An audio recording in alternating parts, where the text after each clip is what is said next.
ಗೆ ಇನ್ನೂ ಕೂಡ ಸರ್ಕಾರ, ನಮ್ಮ ಜನಪ್ರತಿನಿಧಿಗಳು, ಸಚಿವರುಗಳು ಯಾವುದೇ ರೀತಿಯಾದಂತವಾಗಿ ಸ್ಪಂದಿಸ್ತಾ ಇಲ್ಲ. ಹಾಗಾಗಿ ಇವತ್ತು ಕರ್ನಾಟಕ ರಕ್ಷಣಾ ವೇದಿಕೆ ಬೆಳಗಾವಿ ಜಿಲ್ಲಾ ಘಟಕದ ವತಿಯಿಂದ ಆ ರೈತ ಪರ ಹೋರಾಟವನ್ನ ಬೆಂಬಲಿಸಿ ಆ ರೈತರಿಗೆ ಕಬ್ಬಿಗೆ ಕಷ್ಟಪಟ್ಟ ಬೆಳೆಯುವಂತ ಕಬ್ಬಿಗೆ ಬೆಂಬಲ ಬೆಲೆಯನ್ನ ತಕ್ಷಣವೇ ರಾಜ್ಯ ಸರ್ಕಾರ ಘೋಷಣೆ ಮಾಡಬೇಕಂತ ಹೇಳಿ ಇವತ್ತು ನಾವು ರಾಜ್ಯ ಸರ್ಕಾರನ ಒತ್ತಾಯಿಸಿ ಹೆದ್ದಾರಿ ತಡೆ ಹಿಡಿದು ಪ್ರತಿಭಟನೆಯನ್ನ ಮಾಡ್ತಾ ಇದೀವಿ.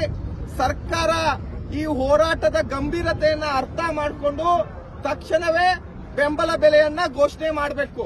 ಯಾಕಂದ್ರೆ ಒಮ್ಮೆ ರೈತರು, ಕನ್ನಡ ಪರ ಹೋರಾಟಗಾರರು ಕ್ರಾಂತಿಯನ್ನ ಶುರು ಮಾಡಿದ್ರು ಅಂದ್ರೆ ಈ ರಾಜ್ಯದೊಳಗಡೆ ಬಹಳ ದೊಡ್ಡ ಮಟ್ಟದ ಹೋರಾಟವನ್ನ ರಾಜ್ಯ ಸರ್ಕಾರ ಎದುರಿಸಬೇಕಾಗತ್ತೆ.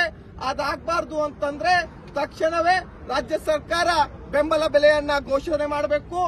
ಇನ್ನ ಘೋಷಣೆ ಮಾಡಿದ್ದಲ್ಲಿ ವಿಳಂಬ ಆದಲ್ಲಿ ರಾಜ್ಯದಲ್ಲಿ ಅನಾಹುತಕ್ಕೆ ನೇರವಾಗಿ ರಾಜ್ಯ ಸರ್ಕಾರ, ಮಾನ್ಯ ಮುಖ್ಯಮಂತ್ರಿಗಳು ಹೊಣೆ ಆಗ್ತಾರೆ ಅಂತ ನಾ ಈ ಸಂದರ್ಭದಲ್ಲಿ ಹೇಳ್ತಾ ಇದ್ದೀವಿ.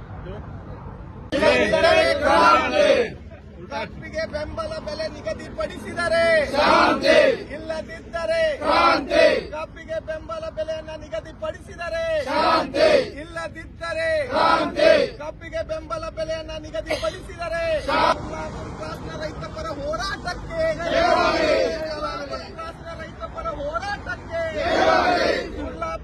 ಗುರ್ಲಾಪುರ ರೈತ ಪರ ಹೋರಾಟಕ್ಕೆ ಕಬ್ಬಿನ ಪರ ಹೋರಾಟಕ್ಕೆ ಕರ್ನಾಟಕ ರಕ್ಷಣಾ ವೇದಿಕೆಗೆ ಕಿತ್ತೂರು ಚೆನ್ನಮ್ಮಾಜಿಗೆ ಕ್ರಾಂತಿವೀರ ಶೂರ ಸಂಗೊಳ್ಳಿ ರಾಯಣ್ಣನಿಗೆ ಅವಟೂರು ಬಾಳಪ್ಪನವರಿಗೆ ಬೆಳವಡಿ ಮಲ್ಲಮ್ಮನವರಿಗೆ ವೀರಾಟಕ ರಕ್ಷಣಾ ವೇದಿಕೆಗೆ ಕನ್ನಡದ ಭೀಷ್ಮ ಟಿ.ಎ. ನಾರಾಯಣ. ಒಂದು 5 ನಿಮಿಷ ಲೊಕೇಶನ್ ಏನಾದ್ರು